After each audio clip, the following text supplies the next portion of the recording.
Welcome to the Veritas Forum, engaging university students and faculty in discussions about life's hardest questions and the relevance of Jesus Christ to all of life.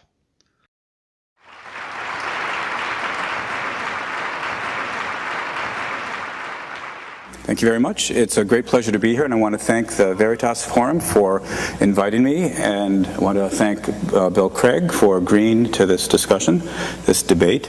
The topic for tonight's debate is whether God is necessary for morality. Is God necessary for morality? I'm going to be arguing that a belief in God or the existence of God is not necessary for morality.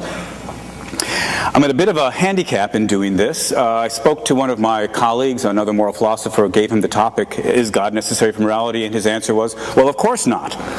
Now, I don't think the issue is quite as open and shut and black and white as that, but it does suggest, it does reveal, I suppose, a common outlook among moral philosophers that I share, that people have been doing moral philosophy without appeal to God for thousands of years, at the same time that they've also been doing moral philosophy that does appeal to God. It's not at all obvious to those of us who take a secular approach to doing moral philosophy what the problem is supposed to be. So I'm going to try to anticipate what some of the difficulties that Bill Craig will be raising, and maybe that's unfair. I don't mean to be saddling him with objections that he doesn't raise, or of course maybe I will be raising objections that he will go on to raise and he'll do a better job of it. So I may not get it quite right, but what I'll try to do is sketch a little bit about where I think a plausible account of morality might be that doesn't make use of the appeal to God, and try to answer some objections that one might raise against it. Second preliminary remark is I'll no doubt typically slip into talking about what the atheist might say or the atheist might believe, or an atheist approach to moral philosophy. And that's a bit of a misnomer, because I'm describing a view that's completely available to theists as well. And calling it an atheist view, I simply mean it's a view that does not make use of the appeal to God. It's not theistic, it is atheistic in that sense. And it's not necessarily limited to those who deny the existence of God. Let me start by putting aside a question that may be of interest to some of you, and if it does come up in the question period, I'm happy to address it at greater length. But one thing one might worry about in asking whether or not morality requires existence of God is whether people could act morally if there is no God, or if they didn't believe in God, whether moral motivation or moral behavior presupposes in some way belief in a deity. I certainly hope that it's apparent to every person in this audience that the answer to that question is certainly not. That is to say, atheists, and here I do mean atheists in the more narrow sense, people who deny the existence of God, are just as capable of acting morally as anybody else. They're just as capable of acting immorally as anybody else. Theists, at any rate, don't have any kind of monopoly on moral behavior. And I'm completely confident that Bill will agree about that. It's, I think, such a non-issue that I have, as I say, I'm going to say nothing more about it. The more interesting question, there are several questions one might pursue, but the one I'll be focusing on, what I take to be perhaps the most interesting question, is whether or not we need God for there to be morality, for there to be a genuine difference between right and wrong. Here we think of God not as the motivator for moral behavior, but rather God as the source, or the author, or the ground of morality, its basis. And so the question I'll be focusing on is whether or not there can be a secular, non-theistic basis for morality, and I believe the answer to that is yes. Now, I could get off at this point, except, of course, again, I don't think there's going to be any difference of opinion between Bill and me on the question, do non-theists believe in morality? Of course we all believe in morality. It's whether or not there could really be something. Am I, as an atheist, entitled to talk about right and wrong as something that genuinely exists without having God? So that's the question I'm going to focus on, not whether, people talk this way, whether the atheists talk this way, but whether there's some logical difficulty about their talking that way. So what I'm going to do is very quickly sketch an outline of a view about ethics that I find congenial. It's not at all original to me. I don't in any way mean to suggest it's the only kind of outline one could accept as an atheist trying to explain what morality is all about, but it'll give you an illustration of, I think, a fairly plausible approach, or so it seems to me. And then I'll raise some deeper questions about it. So here's the basic idea. Right and wrong is a matter of whether or not your behavior hurts people or fails to help them. So, which is, wrong action is action that hurts somebody or fails to help them in the relevant circumstances. And right action is basically a matter of those behaviors that refrain from hurting people and do provide help. So once we've got this basic idea in place, it's pretty natural to see how the more familiar rules of ordinary common sense morality fall out from that. We have an explanation as to why it is that you shouldn't lie, because lying hurts people, why you shouldn't commit murder, why you shouldn't rape, because rape hurts the victims of rape, why you have to aid the needy, why slavery is wrong, and why you need to clothe the naked and feed the hungry. In all these ways, these behaviors are morally wrong or right because of their connection with harm and failure to help. Now, there's a lot of details that would need to get worked out. I think for tonight's purposes, they're not likely to be all that important. Let me just mention that, of course, it's important to get clear that there's a variety of ways that people can be hurt. There's not just physical harm, but there's emotional harm, and there's assaults on somebody's autonomy, and you can fail to respect them in a variety of ways. I don't think I need to pursue that, so unless it comes up, I won't say more about that. And the second point is that, of course, to say that you can't ever harm is a bit of a simplification. There are going to be cases in which one would have an adequate justification for harming somebody else. For example, in cases of self-defense against a deliberate aggressor. There's a great deal of work in contemporary moral philosophy about what these exception cases are, what are the adequate justifications for harming or failing to help. And again, although I'm happy to go there, I don't think we need to, so I won't say more about it unless it comes up. Now, that's the nutshell of the moral theory that I believe in, and clearly I didn't say anything about God, and so it seems to me I'm entitled to say that I believe in morality, and I'm entitled to believe in morality, and the question I only want to ask at this point is, why would anybody think otherwise? Well, so here's a worry that one might have. We might ask, not do I believe in this sort of thing, but are these things really wrong on the atheist view that I've just sketched? Or is it just a matter of opinion? Now that's tricky. Of course, we're going to be arguing about whether or not God's necessary for morality, what shape morality has, and so forth and so on, and all of that, in some sense, is just a matter of opinion. But I take it the deeper question is there a fact of the matter as to who's right? Not just as there's a fact of the matter as to whether or not there is a God and what that God is like. I take it there's a fact of the matter with regard to whether or not it's wrong to harm people, whether it's wrong to rape, for example. I think it's wrong to rape. I take this to not just be a matter of opinion. It's not as though if I thought otherwise rape would be okay, or if everybody thought otherwise rape would be okay. Rape is wrong, full stop. So at least if you're worried about whether there could be genuine morality, where there are facts of the matter, then on an atheist account, I'm inclined to think, well, of course there can. We might wonder, what makes it wrong? And the answer is, well, it's wrong because, for example, rape is wrong because it harms the victim. Might ask instead, what do we mean in saying that it's wrong to rape? Now, this is a controversial matter, and not all moral philosophers agree about the ingredients that we need to build into the basic definition of right and wrong. But roughly, I take it that as at least a first pass, the thought is something like to believe in morality as a genuine, objective state of affairs is to believe that there are reasons to act morally, to help others and to avoid harming them, and that these reasons don't depend on the particular desires or goals you happen to have. It's not as though if you happen to care about truth, justice, and the American way, then you've got a reason to act morally. No, everybody has these reasons. These reasons are overriding, to use philosophers' jargon, they're categorical reasons. So when I say that it's an objective fact that rape is wrong, what I'm saying is there's this kind of overriding, strong, categorical reason not to harm people in this way. And that's not up to me to make it so, it's just so. Now, we might ask, is there a deeper account that can be offered about where these reasons come from, or what makes them so, or the basic rules of morality, what their ultimate foundation or basis is? And I want to say that secular atheist philosophers disagree about that point. Some are, as we might call them, non-foundationalists. They say, well, we can state the various moral rules, keep your promises, tell the truth, don't tell lies, don't hurt people, help the needy, and if we want, we can boil these rules down into a simpler set of rules. I've suggested don't harm, do help.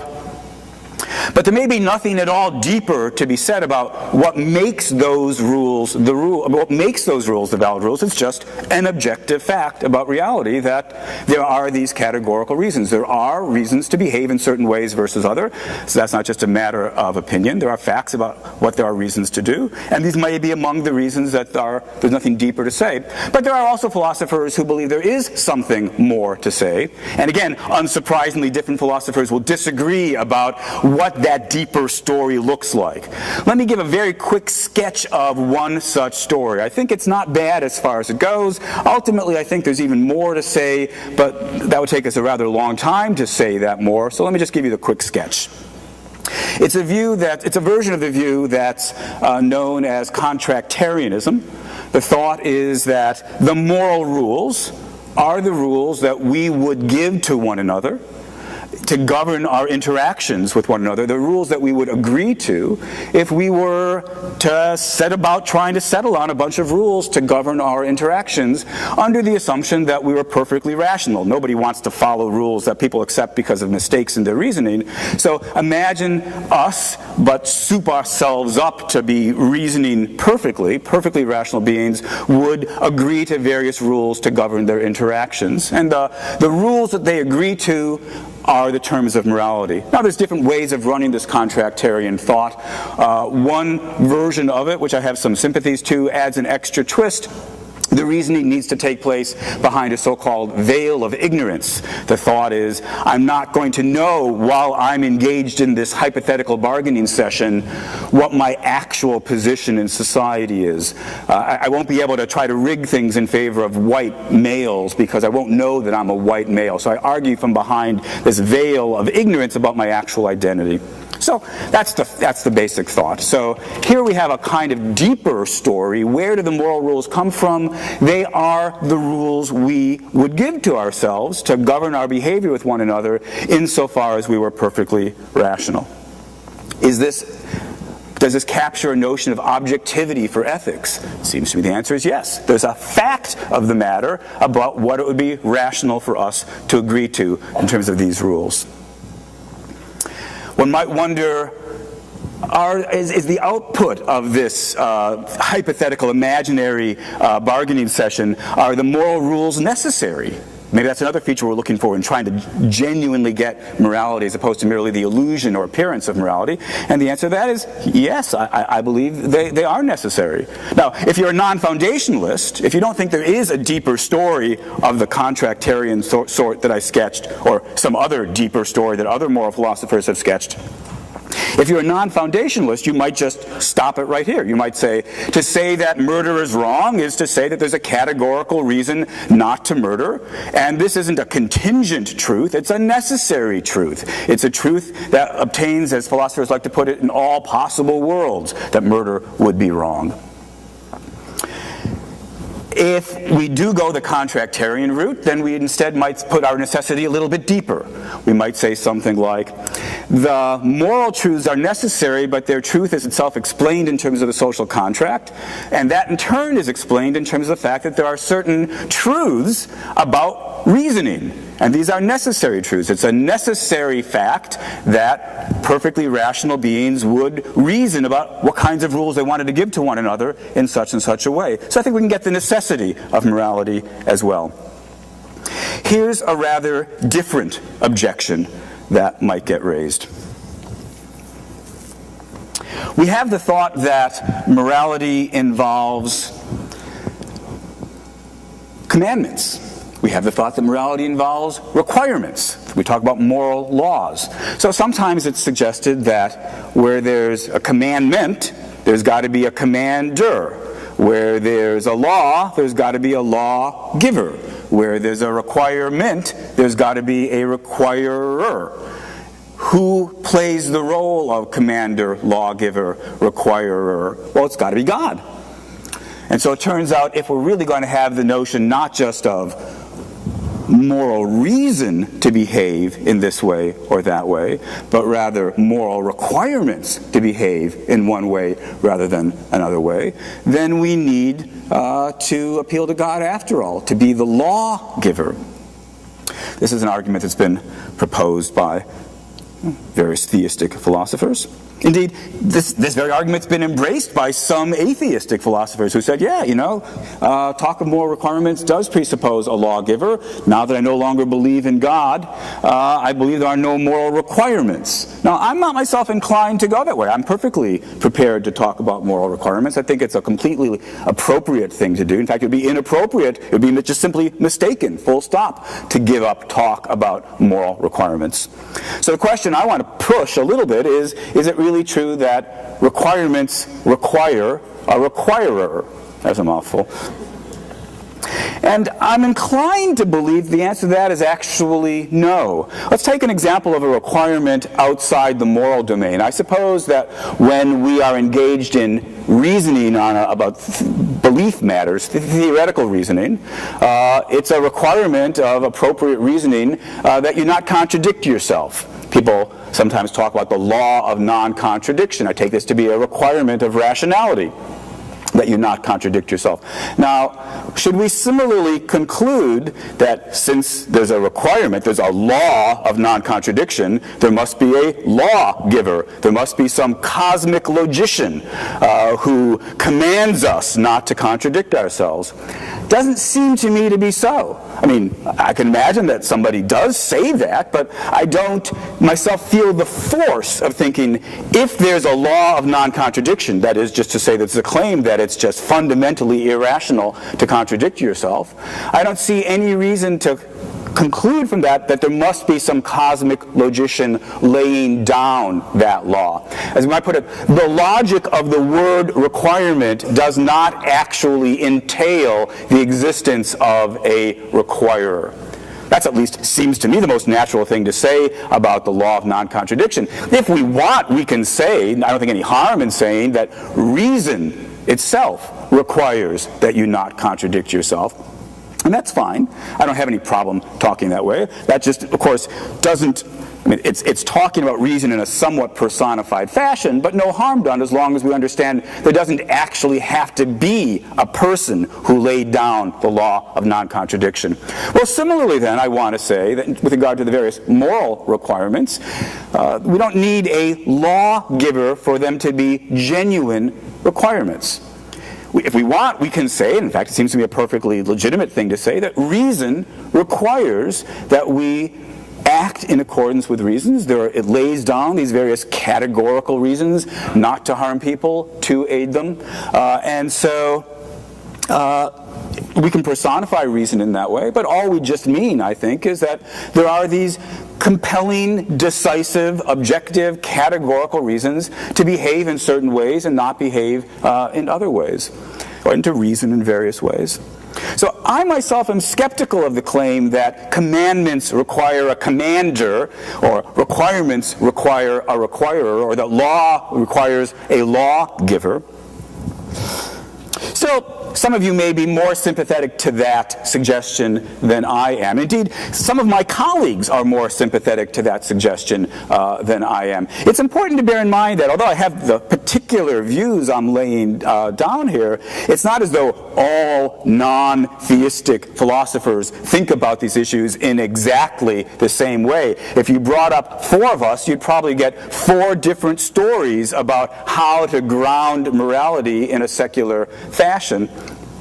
Some of my colleagues are more sympathetic to the thought that talk of moral requirement really does entail that there be somebody who's commanding us to behave accordingly. And then we might ask, well, if that's so, who could it be besides God?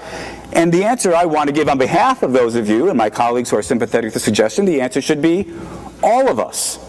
We, the members of the moral community, are the ones who are laying down these requirements. That idea is especially, I think, a natural fit if we accept the contractarian theory that I was sketching, albeit too quickly, sketching in my earlier remarks. If we think of the rules of morality as emerging from this hypothetical session in which we ask ourselves, how shall we behave towards one another? Except we face this question hypothetically in the mode of perfect rationality. What would perfectly rational beings lay down as these rules? But these are rules that nonetheless we are giving to one another. Then when somebody, and we enter into these rules freely, because we see that it makes sense for us to reach these agreements. You can see why it would be rational for us to agree to rules requiring telling the truth, laying out, forbidding lying, forbidding murder, and so forth. Then these are rules that we give to one another. And consequently, if somebody breaks those rules, they're not upholding their part of the social contract. And as such, the rest of us who are indeed limiting our behavior in keeping with this agreement, we can appropriately and with due authority turn to the person who's acting immorally and saying, you shouldn't behave that way. You're not keeping up your end of the bargain. So if you think there needs to be somebody who's demanding of us that we act morally, the answer could be, well, there is. Each one of us is demanding of everybody else, and indeed demanding of ourselves as well, that we act morally. So if you think requirements need a requirer, the answer could be, well, here's a requirer. It's the members of the moral community. Well, obviously, there's a great deal more that needs to be said about all of these subjects, but I've used up my allotted 20 minutes. But I hope you can at least see the outlines of an approach. There are alternatives. An approach which offers us a fairly plausible, I think, account of what morality is all about, under which the rules of morality are not an illusion. They're not a mere matter of opinion. They are indeed a matter of objective fact. And consequently, I'm inclined to think that moral philosophers of an atheistic inclination are completely entitled to believe that we can have morality without God. Thank you.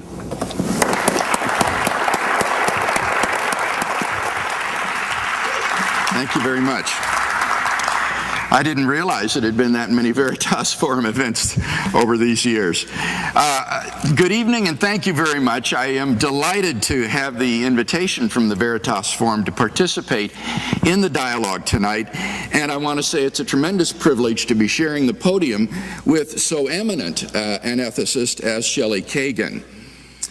The question before us this evening is God necessary for morality? Notice what the question is not asking. We are not asking whether belief in God is necessary for morality. No one in tonight's discussion is arguing that in order to live a moral life, you need to believe in God. Rather, the question, as Shelly emphasized, is whether God is necessary for morality. And the answer to that question, I think, obviously depends on what you mean by morality. If by morality you mean simply a certain pattern of social behavior prevalent among human beings, then obviously this sort of behavior could still go on even if it turned out that God does not exist. God isn't necessary in order for human beings to exhibit certain patterns of social behavior, which they call acting morally.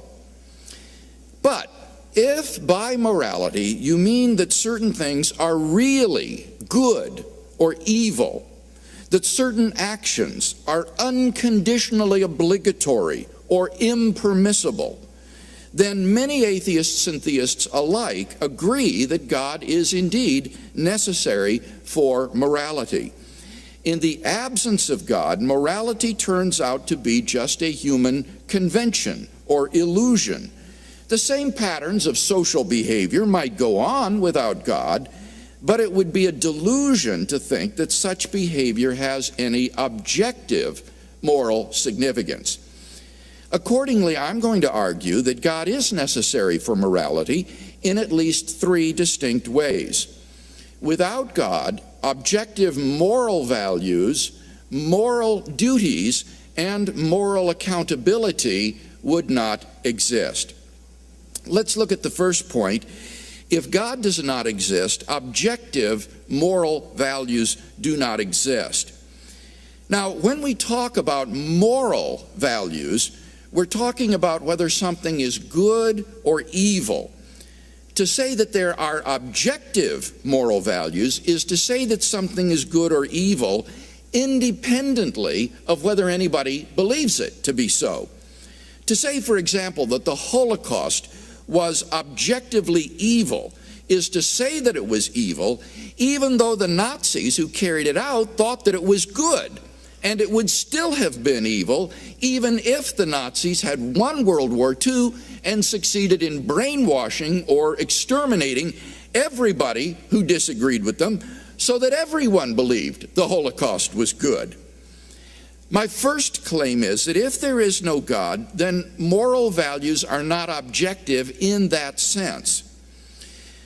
Traditionally, objective moral values have been based in God, who is the highest good.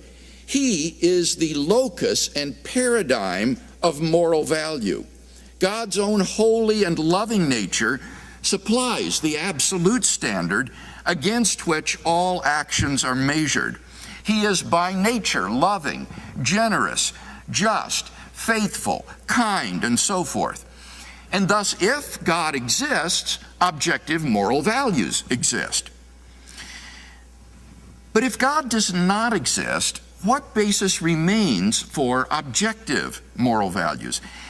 In particular, why think that human beings would have moral worth? On the atheistic view, human beings are just accidental byproducts of nature, which have evolved relatively recently on an infinitesimal speck of dust called the planet Earth, lost somewhere in a hostile and mindless universe in which are doomed to perish individually and collectively in a relatively short time. On atheism, I can't see any reason to think that human well-being is objectively good, any more than insect well-being or dog well-being or monkey well-being. On a naturalistic view, moral values are just the byproduct of biological evolution and social conditioning. Just as a troop of baboons exhibit cooperative and even altruistic behavior because natural selection has determined it to be advantageous in the struggle for survival, so their primate cousins, Homo sapiens, have similarly evolved behavior for the same reason. As a result of sociobiological pressures, there has evolved among Homo sapiens a sort of herd morality which functions well in the perpetuation of our species. But on an atheistic view, there doesn't seem to be anything that makes this morality objectively true. The philosopher of science, Michael Ruse, reports, the position of the modern evolutionist is that humans have an awareness of morality because such an awareness is of biological worth. Morality is a biological adaptation, no less than our hands and feet and teeth. Considered as a rationally justifiable set of claims about an objective something, ethics is illusory. I appreciate that when somebody says, "Love thy neighbor as thyself," they think they are referring above and beyond themselves. Nevertheless, such reference is truly without foundation. Morality is just an aid to survival and reproduction, and any deeper meaning is illusory. End quote. If we were to rewind the film of human evolution back to the beginning and start anew, people with a very different set of moral values might well have evolved. As Darwin himself wrote in The Descent of Man, if men were raised under precisely the same conditions as hive bees, there can hardly be a doubt that our unmarried females would, like the worker bees, think it a sacred duty to kill their brothers, and mothers would strive to kill their fertile daughters, and no one would think of interfering. For us to think that human beings are special and our morality objectively true is to succumb to the temptation of speciesism, that is to say, an unjustified bias toward one's own species. The objective worthlessness of human beings on a naturalistic worldview is underscored by two implications of that worldview: materialism and determinism. Naturalists are typically materialists or physicalists who regard man as a purely animal organism. But if there is no mind distinct from the brain, then everything we think and do is determined by the input of our five senses and our genetic makeup. There is no personal agent who freely decides to do something. But without freedom, none of our choices is morally significant. They're like the jerks of a puppet's limbs, controlled by the strings of sensory input and physical constitution. And what moral value does a puppet or its movements have? Richard Dawkins' assessment of human worth may be depressing, but why, on atheism, is he mistaken when he says, there is at bottom no design, no purpose, no evil, no good, nothing but pointless indifference. We are machines for propagating DNA. It is every living object's sole reason for being. If there is no God, then any basis for regarding the herd morality evolved by Homo sapiens as objectively true seems to have been removed. Take God out of the picture, and all you seem to be left with is an ape-like creature on a tiny speck of dust beset with delusions of moral grandeur. Secondly, if God does not exist, objective moral duties do not exist. Duties have to do with whether something is right or wrong. Now, you might think at first that the distinction between right and wrong is the same as the distinction between good and evil. But if you think about it, you can see that this is not the case. Duty has to do with moral obligation, with what I ought or ought not to do.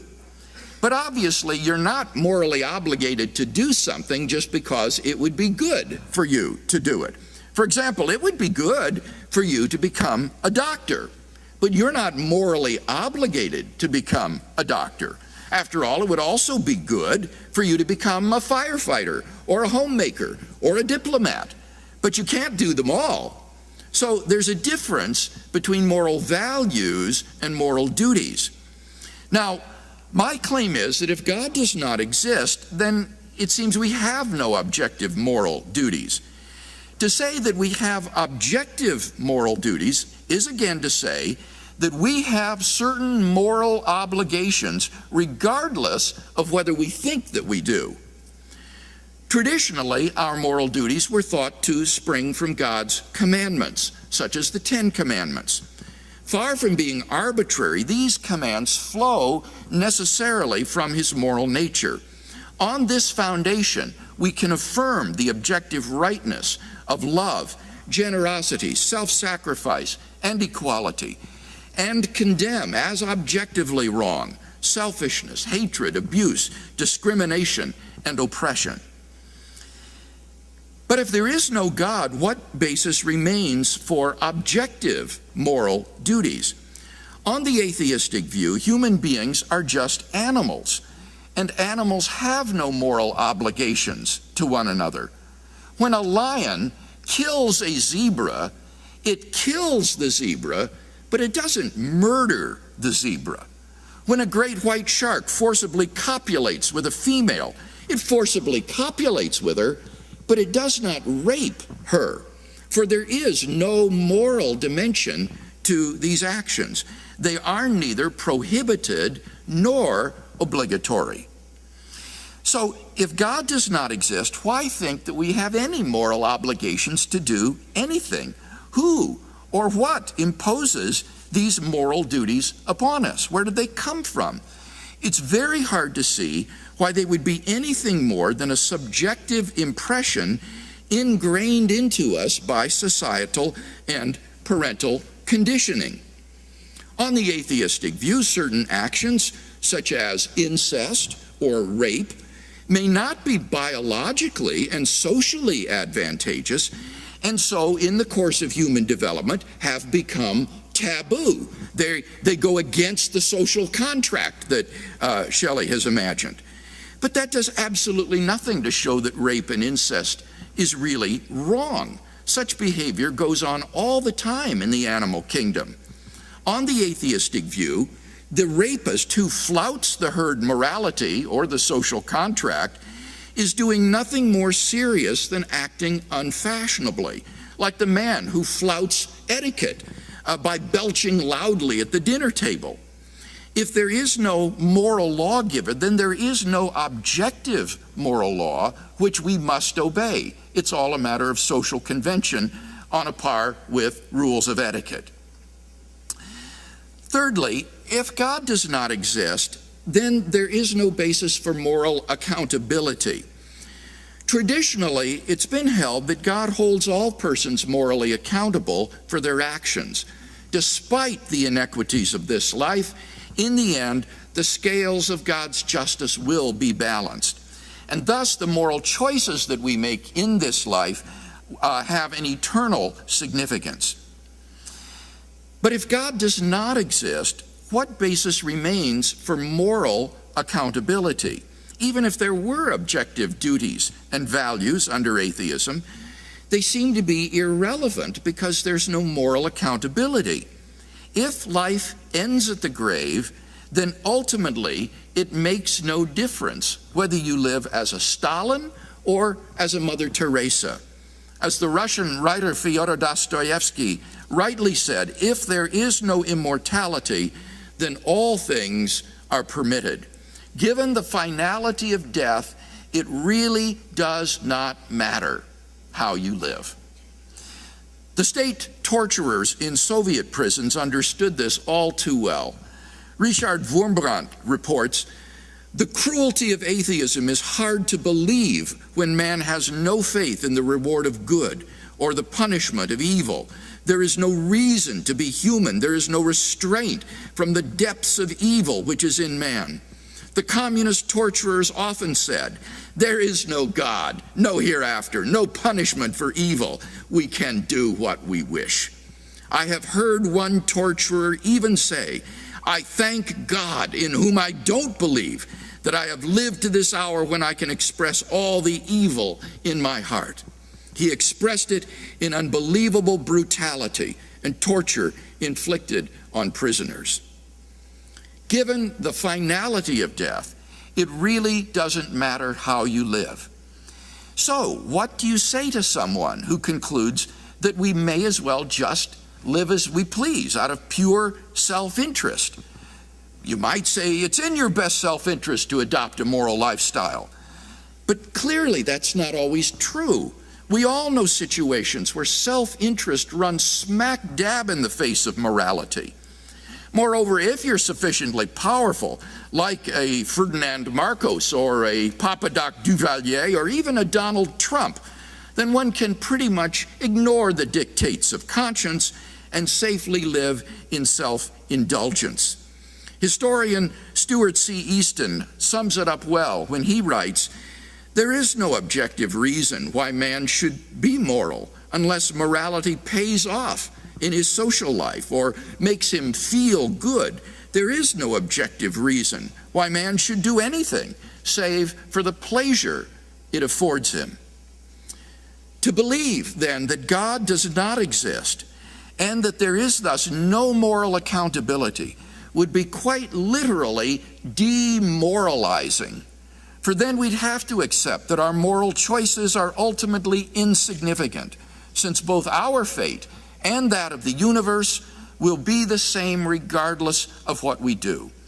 By demoralization, I mean a deterioration of moral motivation. It's hard to do the right thing when that means sacrificing your self-interest, or to resist temptation when desire is strong.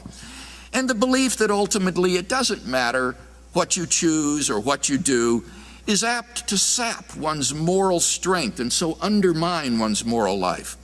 As Robert Adams observes, having to regard it as very likely that the history of the universe will not be good on the whole, no matter what one does, seems apt to induce a cynical sense of futility about the moral life, undermining one's moral resolve and one's interest in moral considerations.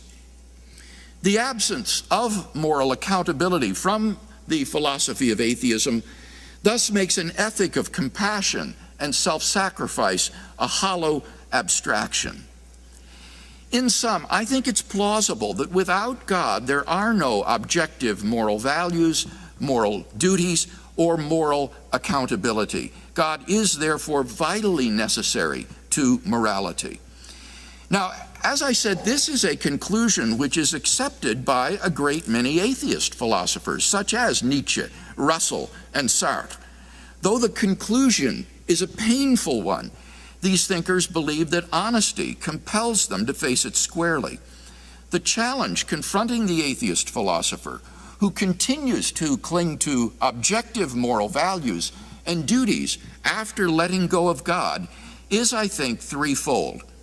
First, to explain what is the basis for objective moral values on atheism.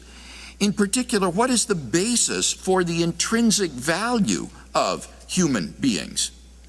Second, to explain what is the source of objective moral duties on atheism. What makes certain acts obligatory or forbidden if there is no moral lawgiver to command or prohibit them? Why is it wrong to harm other members of our species, to inflict harm upon others? Thirdly, to explain how on atheism ultimate moral accountability exists, or alternatively, to explain why it is not necessary to morality. These questions must, I think, be addressed if one is to maintain that God is not necessary to morality.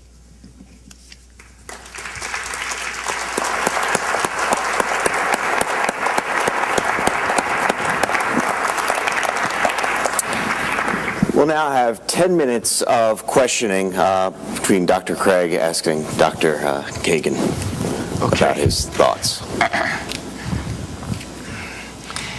Well, obviously, a number of questions came up in my talk that would be pertinent to what you shared, Shelley. In your opening address, you said right or wrong depends upon the whether you hurt other people without justification. And when asked, are these really wrong, you answered yes. Why? Because it harms the victim. Now, I guess my difficulty is that I certainly agree that it's wrong to harm people, obviously, but it's hard for me to understand on a naturalistic worldview, such as I described, why on the worldview of naturalism, inflicting harm upon other members of our species is really wrong. It seems to me that this happens all the time among other animals, and so why is it wrong peculiarly for human beings to inflict harm on each other? All right, so let's start with that. Suppose that my 3-year-old nephew walks into your house, takes some book off your shelf, and tears the pages out. He hasn't done anything wrong, or 3-year-old's probably old enough he has done something wrong. Like a year and a half, he hasn't done anything wrong. If I go into your house, tear some pages out of your book, I've done something wrong. What's the difference? Well, I'm capable of appreciating reasons for respecting your property that my 1.5-year-old, this is hypothetical 1.5-year-old nephew, doesn't have the capacity. Right? There are differences between people that allow me and you to think about our behaviors, to evaluate our behaviors, to see whether or not there are legitimate reasons for behaving as we do. Creatures that don't have that capacity don't have that capacity. It's precisely because they lack that capacity that makes no sense that the notion of right and wrong behavior gets no purchase. Lions can't reflect upon their behavior, so when they do it, it's not wrong. If you or I were to engage in that behavior, we can reflect upon that. We can recognize the reasons for not behaving that way. So I think the distinction is a fairly straightforward one, not a deep mystery or a hard challenge for the naturalist to respond to. Okay, I think that's a good answer for why we wouldn't regard animals as moral agents who would be culpable for their acts. But it seems to me that at best that answer would go to show that rationality, or the ability to reflect rationally on things, is a necessary condition for moral behavior, but I don't see that that's a sufficient condition for moral behavior. It's still not clear to me why it would be wrong for creatures who have considerably complex neurological systems to inflict harm on each other on a naturalistic worldview in the struggle for survival. Okay, so the question you asked initially was, how can I explain why it's wrong for me to murder when it's not wrong for lions to murder? And to answer that question, all it takes is for me to point out a relevant difference between us, and you've just, I think, said, yeah, all right, so I managed to do that. If we now shift to the question, so what does it take for wrongness to enter the world above and beyond rationality? I think the answer might well be, actually, once we achieve a certain level of rationality, nothing more is taken. Nothing more is needed. The reason it's objectively wrong for me to engage in murder is precisely because there is a reason for me not to do it. A reason that I'm capable of recognizing. And if you ask, what more does it take? The answer is, well, those are the basic ingredients right there. We can refine it. I mean, we can put a little icing on it if we'd like to make it. But in terms of the essentials, that's it. What there's reason for me to do depends on what kind of creature I am. Once I become the kind of creature in the evolutionary, process, once creatures evolve that are capable of stepping back from their actions, capable of reflecting about whether or not their behavior makes sense, whether it conforms to standards that they are themselves prepared to endorse, at that point the machinery is in place. And at that point there are reasons for me to behave in certain ways and to avoid other kinds of behavior. And if you ask, but what makes that wrong? I'm still not clear as to why these beings suddenly achieve intrinsic moral worth in virtue of having these complex nervous systems that enables them to have self-reflection and so forth. If you put it as complex nervous systems, it sounds pretty deflationary. Right. What's so special about having a complex nervous system? But of course, that complex nervous system allows you to do calculus. It allows you to do astrophysics. It allows you to write poetry. It allows you to fall in love. Put under that description, you ask, what's so special about humans from a naturalistic perspective? I'm at a loss to know how to answer that question. If you don't see why we'd be special and different from everything else in creation, that because we can do poetry, we can write a novel, we can think philosophical thoughts, we can do calculus, and we can think about the morality of our behavior, I don't know what kind of answer could possibly satisfy you at that point. Well, obviously, the kind of answer that I offered, but can I ask just to follow up on that? Because I'm tempted to say I could play this game, and that's unfair, because of course it's not a game, but I could pose the same kinds of questions to you. Perhaps I will, in 10 minutes. I could say, look, all right, so God says, you guys are really, really special. Right. So, how does his saying it make us really special? But you see, he gave us a soul. How does our having a soul make us special? Whatever answer you give, you could always say, with regard to that, what's so special about that? At a certain point, you're just going to have to say, you know what? These features really do seem to me to be special. Insofar as it seems to me that our ability to communicate, to reflect, to love, to be creative, and consequently to shape our behavior with an eye towards how we're interacting with one another, these things strike me as remarkable ways in which we're special. I think that they strike all of us that way, and that's the difficulty, perhaps, I think, in showing what I'm attempting to show, is that we all do, I think, intuitively value one another. We value persons. We value poetry, creativity, and all of these things. I think we all agree that these are goods.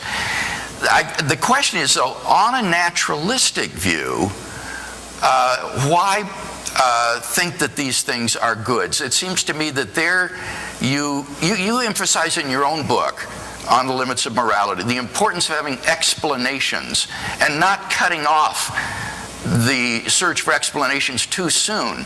And I wonder if you're not cutting off the search for explanations too soon by simply saying, well, I'm just going to regard persons as intrinsically valuable, but without any kind of further grounding for that. Well, of course, I haven't claimed there is no further grounding for that.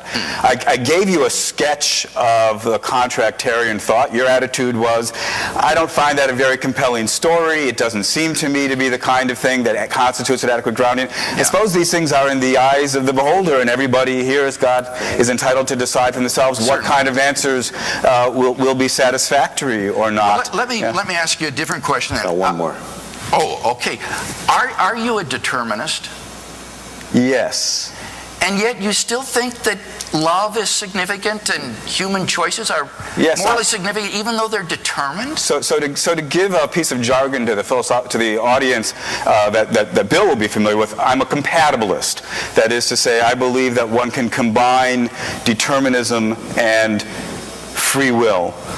So absent free will, humans would lack the significance that we clearly have. But I believe that's compatible with determinism. Actually, am I a determinist? Who knows what quantum mechanics teaches us about whether or not determinism is true. But at least I believe that determinism could be true without in any way threatening my conviction that humans are special. Did you have a follow-up on that one? Well, I think you did. Only to say that it just seems to me to rob moral choices of any sort of significance if we're determined to do it by the antecedent physical causes that lead up to the point of choosing, and then cause our brains to react one way rather than another. I can't see how that could have any more moral significance than a tree growing a branch at a certain point in its development. Because you're an incompatibilist. You don't believe determinism and free will. So this is a debate for another night. I mean, it's not that I think the truth of compatibilism is at all self-evident. Can you just explain what that term means? Compatibilism is the view that there's no logical inconsistency between belief in determinism on the one hand, and the existence of free will on the other. They're compatible. Well, that's a little bit misleading, though. I mean, you need to explain what you mean by free will in that case, if everything's determined. What I was trying to do is simply give a quick definition. Remember, I said that this is a very, as you know, it's a very, very complicated question. We would basically hijack the entire rest of the evening to start trying to... I'm just unclear on the terms myself. Right. So my thought was just that the plausibility of the compatibilist view that I hold, I don't take to be self-evident. I believe it takes philosophical argumentation for it. I completely agree that those drawn to incompatibilism, those drawn to the view that you can't have both deterministic physical laws and robust free will think if naturalism is true and the best science teaches us that determinism is true, itself a controversial question whether that's the best interpretation of our best science, then we'll lack free will. And then if free will is necessary for having special value, then we'll lack special value. But there's a lot of premises before we get to the conclusion that naturalism doesn't have space for this special value. And I reject several of those premises, which is why I'm not feeling uncomfortable by the challenge that Bill's raising. Well, let's turn the table, and now you'll ask Bill some questions. All right. So one of the things that you said in your opening remarks, you quoted several people. I think there was a long quote from Michael Roos saying something like, if naturalism is true, if theism is false, then ethics is illusory, deeper meaning is illusory. That's not an exact quote, but I think those phrases were there. And I found that an interesting slide, or so it seemed to me.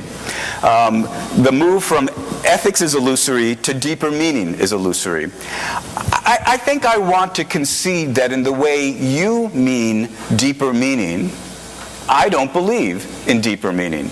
Because I think when you talk that way, you think for there to, not that I have any trouble talking about meaning or even deep meaning, but when you talk that way, I think you're thinking it's got to be meaning on a cosmic scale.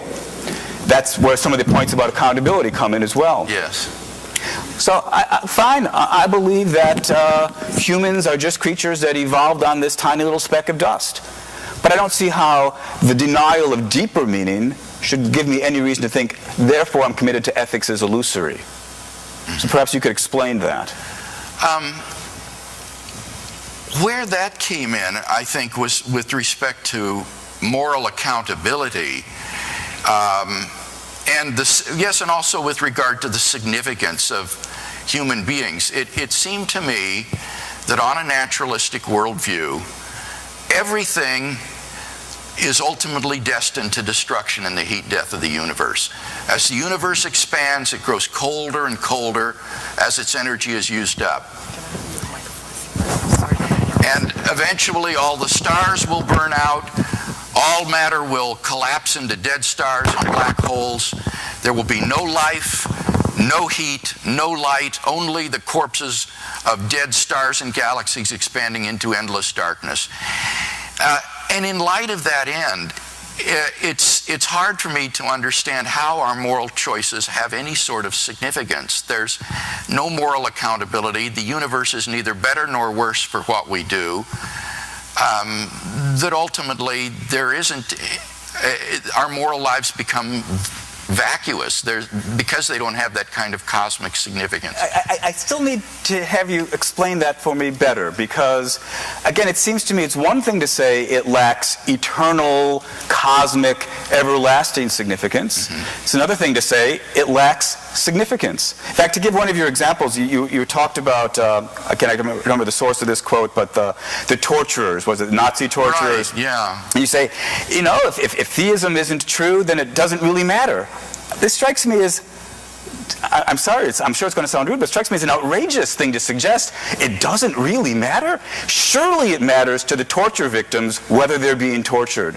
It doesn't require that this makes some cosmic difference to the eternal significance of the universe for it to matter whether a human being is tortured. It matters to them, it matters to their family, it matters to us. So again, how do you move from the lack of eternal significance to the thought that if it doesn't have eternal significance, it can't have any significance? Because the victim, it obviously matters to him in the sense that he's in pain and agony, but ultimately it doesn't matter that he was ever in pain and in agony. The whole thing just degenerates into utter meaninglessness and insignificance. I don't mean to suggest that the torture didn't do a bad thing to this person, but ultimately it doesn't matter. It all ends up the same. Yes, but it all ending up the same isn't the same thing as, and so it doesn't matter what happens until we get there. And when I say, and it matters what the path is before we get to the end point, I don't merely mean subjectively it matters, it appears to matter, it matters to them, but it doesn't really matter. Well, and that's what it seems to me. It just matters subjectively. But again, I just want to say, I don't understand how we get from, if it doesn't objectively matter to the universe, or doesn't objectively matter on a cosmic scale, how do we get from that to so it doesn't objectively matter at all? Well, remember... So it's not a point about the nature of objective. It's the question is, why should we think objective value must be on the cosmic scale or not there at all? Now, let's remember the argument. This concern arose in the third point about moral accountability. This wasn't in the first 2 points about objective moral values and duties. What I said was, with regard to the third point, even if objective moral values and duties exist, they become irrelevant because they're inconsequential. So my third point about moral accountability was simply to say, on atheism, even if there are objective right and wrong and good and evil, there's no moral accountability, and so one might as well just live as he pleases. And might as well. If by might as well means there's no reason to live one way versus the other unless it makes a difference on the cosmic scale, it just seems to me that the same questions being, to my ears, begged yet again. It matters perfectly. There is an objective categorical reason, not a matter of opinion. There's a fact of the matter about the compelling, overriding reason that you are irrational to disregard, even though, in terms of the heat death of the universe, it won't stop it. But for all that, there's an objective reason not to behave this way. That would be to say you have an objective moral duty. And for the third point, I was willing to grant that. But the question here is the deeper question about why adopt the moral point of view. And that can't be a moral answer, because you're asking the question, why adopt the moral point of view? I think the concern that I have in this third point is that on What's the answer that you believe you get as a theist? Let me explain. I think on the third point, that what I'm trying to say there is that on atheism or naturalism, that prudential value and moral value are on a collision course with each other. That what it's prudent for me to do is often in contrast or in conflict with what's moral for me to do. And prudence would seem to trump morality in terms of one's self-interest in virtue of the fact that it makes no difference how you choose. But on theism, where there is moral accountability, you can consistently make choices that go against your self-interest and sacrifice self-interest and prudence for the sake of the moral value and moral duty. Because precisely you'll get it back in the end, and so it's not really in the long term a self-sacrifice at all. That's the thought, yes? Well, that wasn't what that wouldn't be the way I'd put it. It's not that... But that is the reason that you think you can resolve the conflict between prudence and and morality, because God makes it be the case that unless you act morally, your self-interest won't actually be furthered. That's how the solution is. Yes, that's right. That they'll be in harmony with each other ultimately. So you're completely right. I don't believe they're in harmony. Yeah. But that doesn't mean I believe the only rational thing to do is to act prudently. On the contrary, I believe there's greater reason. I'm sorry, this should be a form of a question, like Jeopardy. Put this in a form of question, Shelly. Yeah. Why not believe that moral reasons outweigh prudential reasons? The mere fact that there's a conflict doesn't commit the naturalist to the claim that the prudential ones are the weightier ones. All right, but there is that conflict, and for many people, I think, as I said, this can have a demoralizing effect upon a person, because ultimately his moral choices make no difference either for himself or for the good of the universe. And I suspect that this will be demoralizing in the way that Adams suggested it would. No doubt for some people it will be, but of course for some people there's a different kind of demoralizing that takes place with the belief in theism, isn't there? I mean, if we're just going to talk about what are some possible psychological effects, some people will act morally not out of the recognition of the objective values, but merely in hopes of getting into heaven and avoiding hell. There's something morally off about that as well. And I agree. So both sides face certain empirical questions about, certain people may misread the implications of the view. That strikes me as a standoff at best. I don't know. I'm not sure that the person who acts in self-interest has misread the implications of the atheistic worldview. That's because you've yet again assumed that if we're naturalists, we must assume that prudence, either there are no moral reasons at all, or if there are, they're inferior in strength to prudential reasons. That doesn't seem to me to follow from naturalism at all.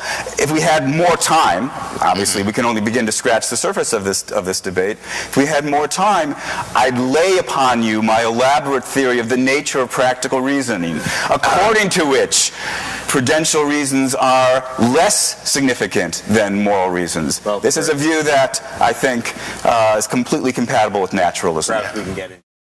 Little imaginary dictator, I suppose, has acted wrongly and as such deserves punishment. So how can we justify the punishment?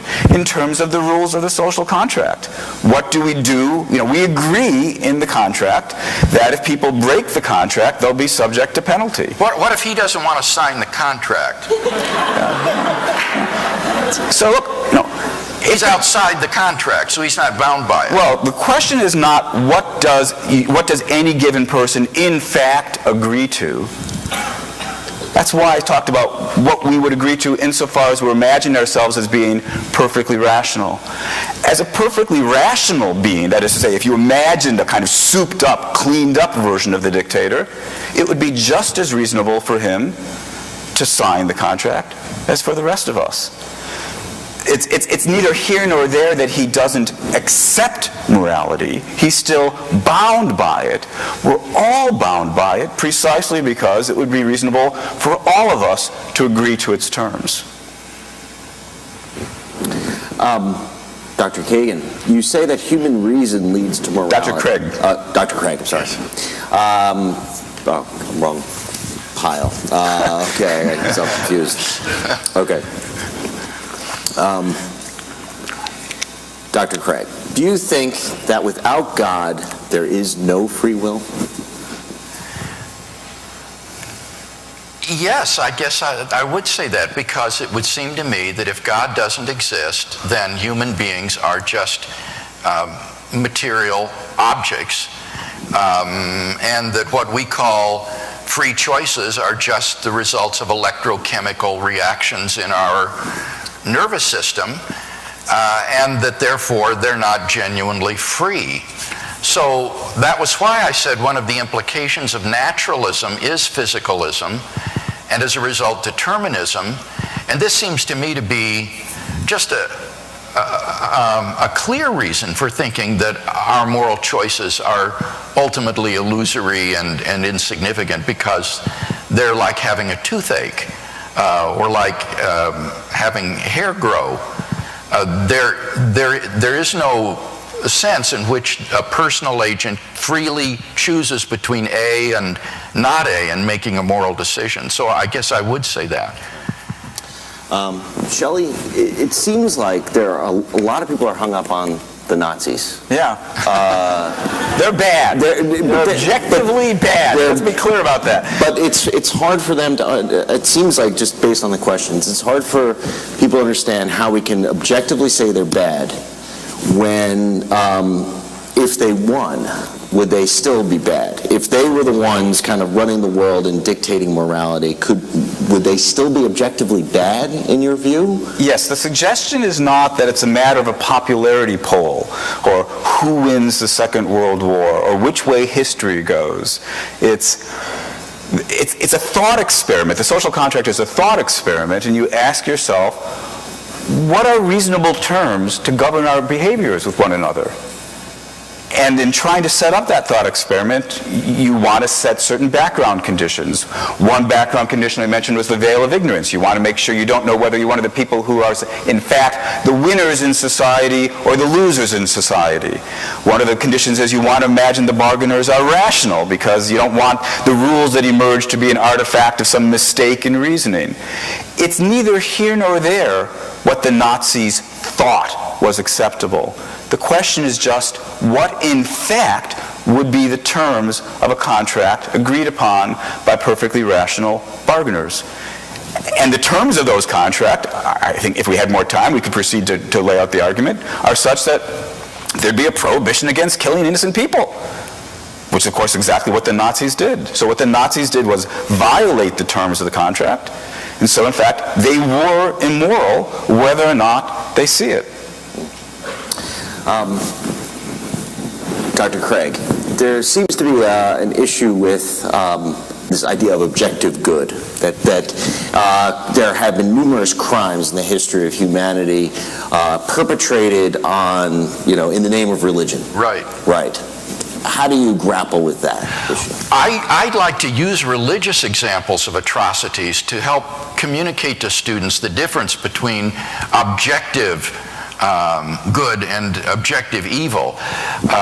If you say that there is no objective moral value or moral duties, then you have to say things like this, that the Spanish Inquisition, which sent thousands of Jews to their deaths, was really morally indifferent. That the Crusades, which enlisted children to send off to war and then were ultimately sold into slavery, was a morally indifferent act. That religious intolerance is morally fine.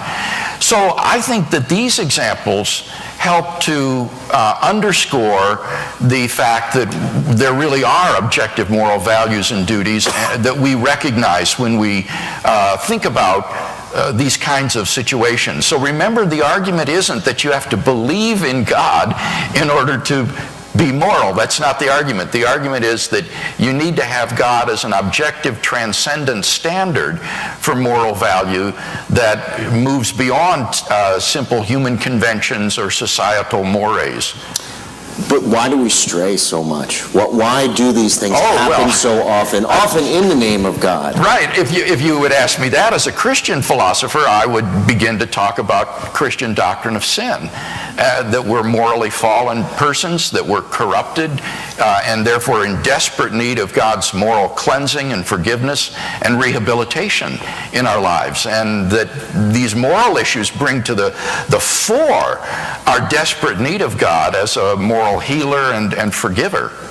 And Dr. Kagan, why do we violate the social contract so much, whether it's on Wall Street or whether it's in Nazi Germany? I would talk about sin as well. I mean, the vocabulary of sin, though it finds its natural home in religion, isn't limited. I mean, we need a vocabulary to talk about. We need to face the fact that people are not perfectly moral. And it's no doubt some deep truth about our nature that we fail to live up to our moral obligations. You can put this fact in some metaphysical terms in terms of original sin. You can put this fact in naturalistic terms in terms of something about our evolutionary heritage and how we were evolved to favor our kin and our friends. There's going to be some explanation of it.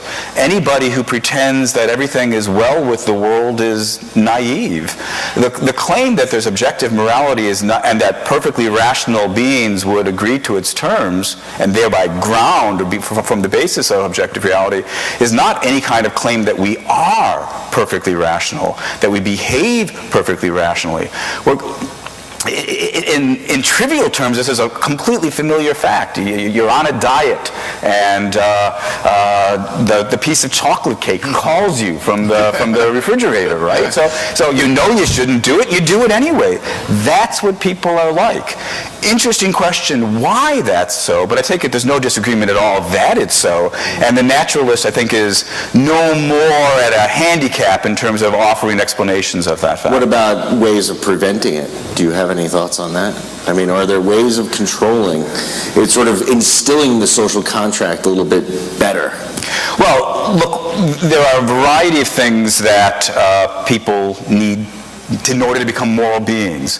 One is moral education, a topic of tremendous significance, though, again, other than just gesturing its direction, it would take us way too long to say anything helpful about it. How children are brought up so as to have a regard for one another and to recognize that it isn't just a matter of whether you get caught. It isn't just a matter of whether you're going to get punished, but that this is another human being you're dealing with, and as such, you have to have respect for their interests. Moral education is crucially important. Moral community is crucially important. And not to be naive at all, the state is crucially important. I mean, there's certainly one thing that Craig's theism provides him that I lack. He has a cosmic enforcer, which provides a kind of motivation that I can't appeal to. So I've got to hope I can assemble materials here on Earth. Although I can't resist taking one little, I'm not sure if it's a pot shot, but at least it's a question about the accountability, which I take it as the thought that evildoers get punished and good doers get a heavenly reward, and so you don't get the bad guys getting into heaven. I'm not quite sure how to reconcile that with the belief that Jesus can provide, salvation. Yeah. It seems to me that is in tension with the notion of accountability we're trying to put forward. Yeah, actually, this gets into really important questions of theology, because on the Christian view, it isn't the bad guys that go to hell. The bad guys get into heaven. The bad guys are the ones who recognize their sin, who turn to God in contrition and repentance and say, God, be merciful to me, a sinner.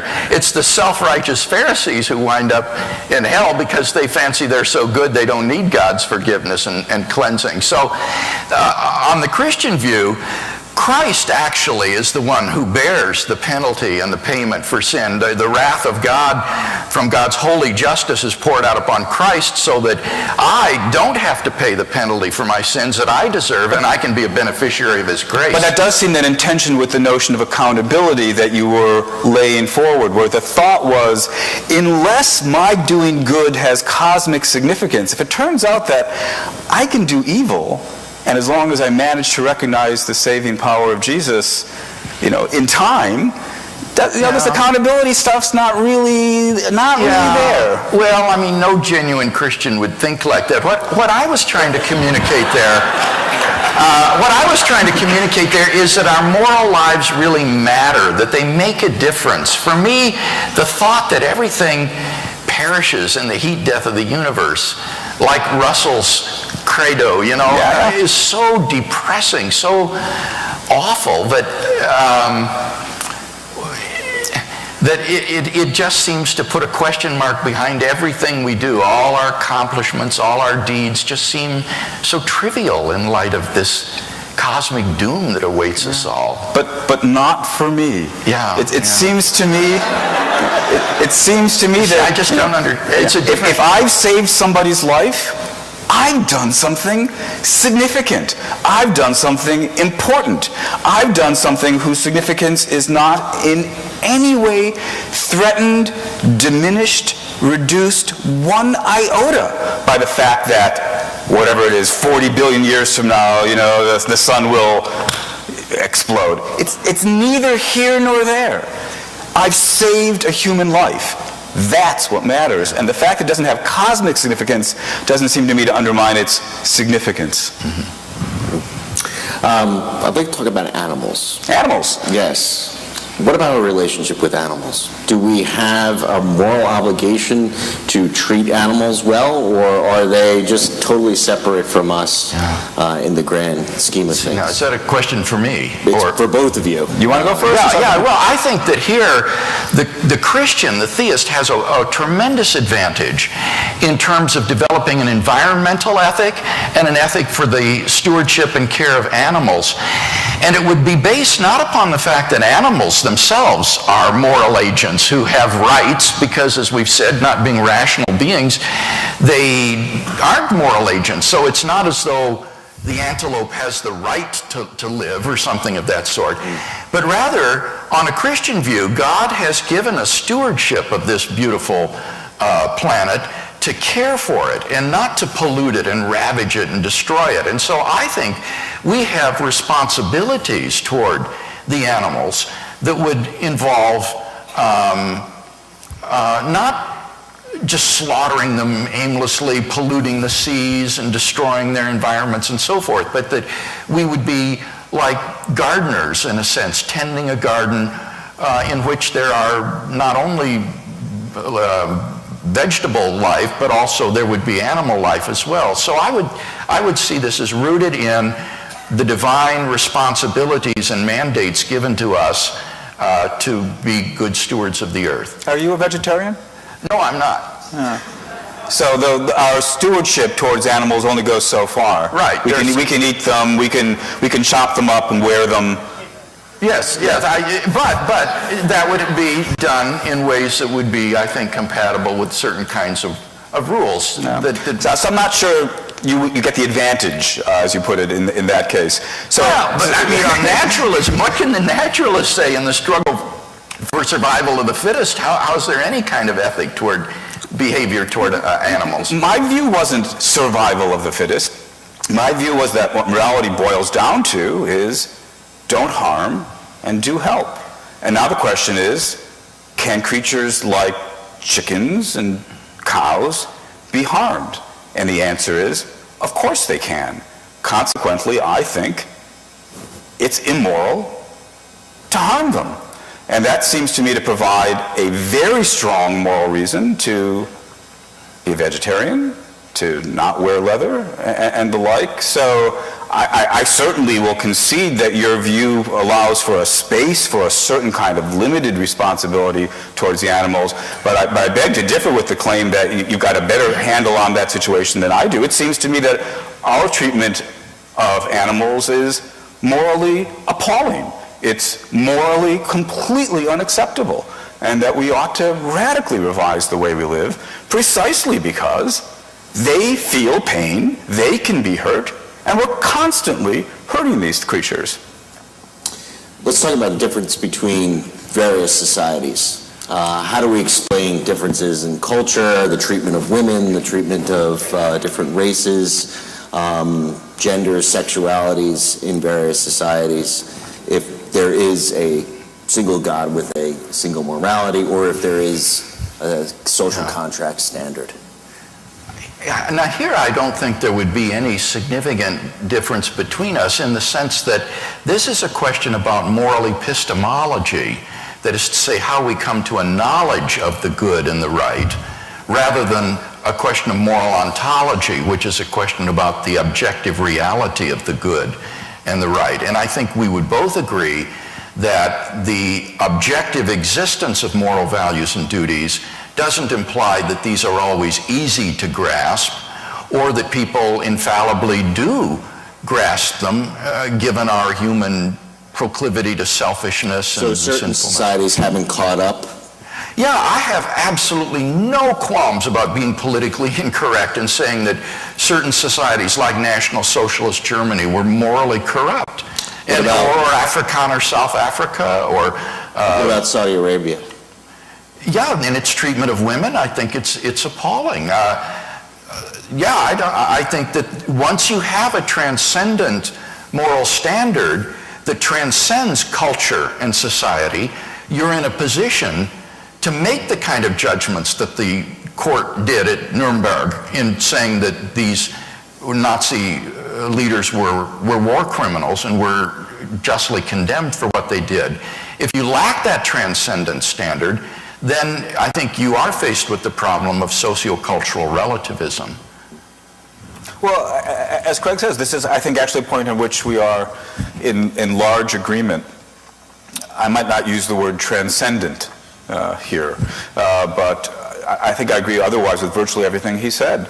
So if the question is, what's the explanation of the fact that so many societies have had morally appalling moral codes, the answer in part is, it takes a while for civilization to work its way up to recognize moral truth, just as it takes a while for civilization to work its way up to recognize truths in any other domain.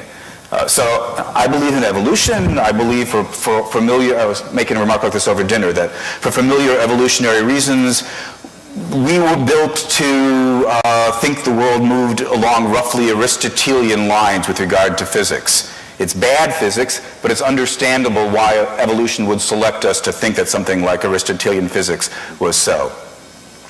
Happily, evolution also implanted in us reasoning capacity to step back from the beliefs that it gave us at the ground level and to challenge them and to test them. And so we've worked our way up from Aristotelian physics, and similarly, it takes centuries to work our way up to the point at which we recognize that all people are equal. It takes centuries until we work our way up to the point at which we recognize that women count as much as men, blacks count as much as whites, and that animals count too. On that note, very nice. We'd like you to give some closing statements, just a few words. Wow. To the students. Who's going to go first? Who goes first? Who went first? I went first. Why don't you go first? Okay. I didn't prepare a closing statement, so this is just, I'm going to just wing it.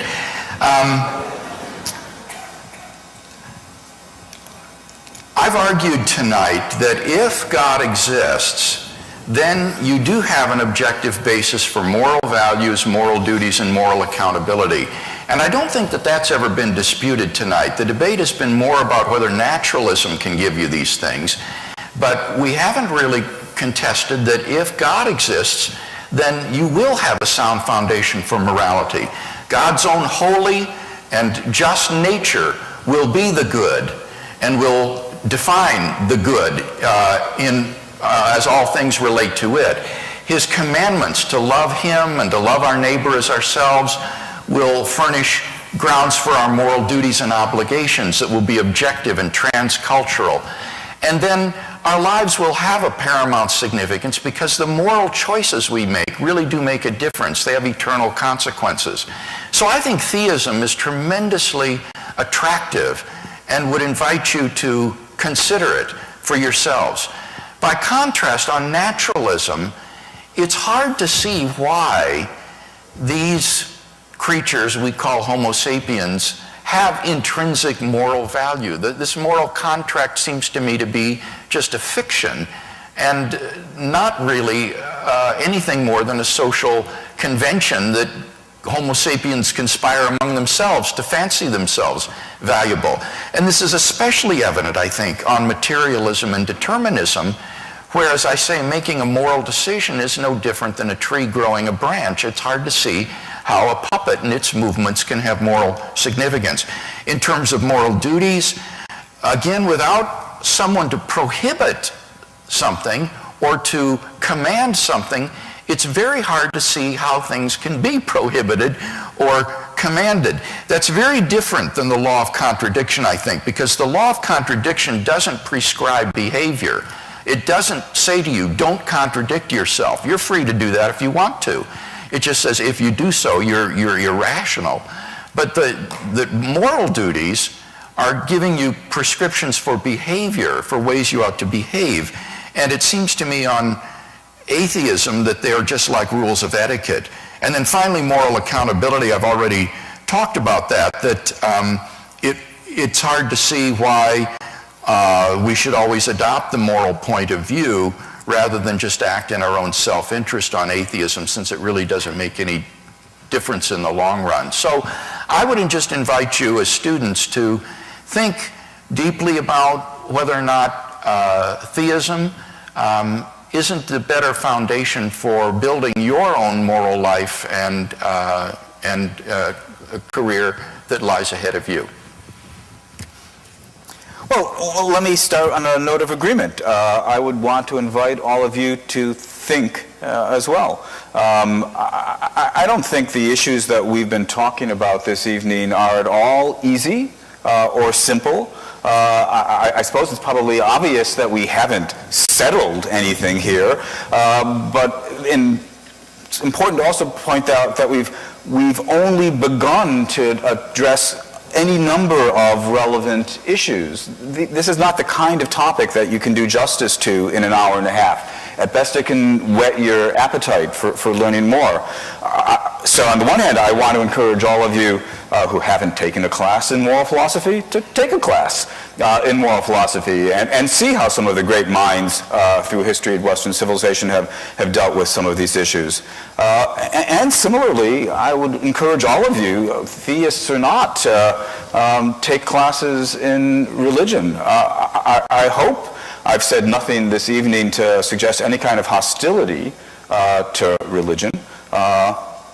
Far from it. I think it's a view worth taking very, very seriously. Though I happen to believe that theistic beliefs don't play any essential role in grounding morality. Now, I sketched a view according to which there is morality, it's an objective fact in as robust a sense as it seems to me one might like. That morality is real and genuine, and I tried to lay out at least the rough outline of how that view might go.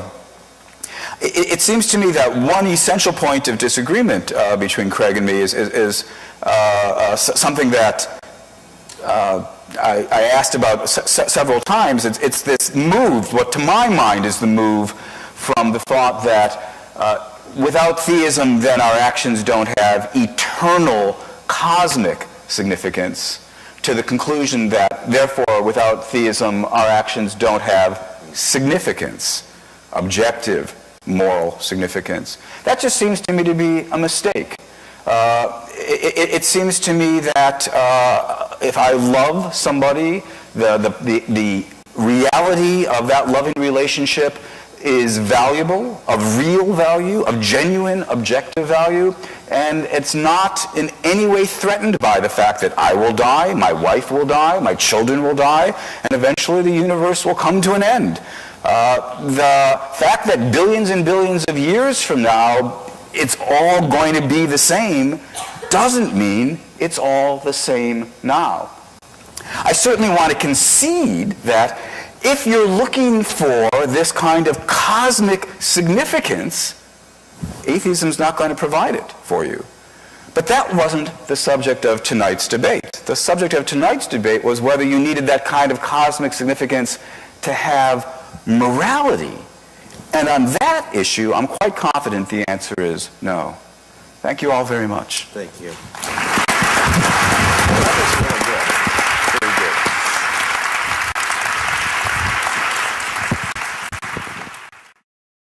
For more information about the Veritas Forum, including additional recordings and a calendar of upcoming events, please visit our website at veritas.org.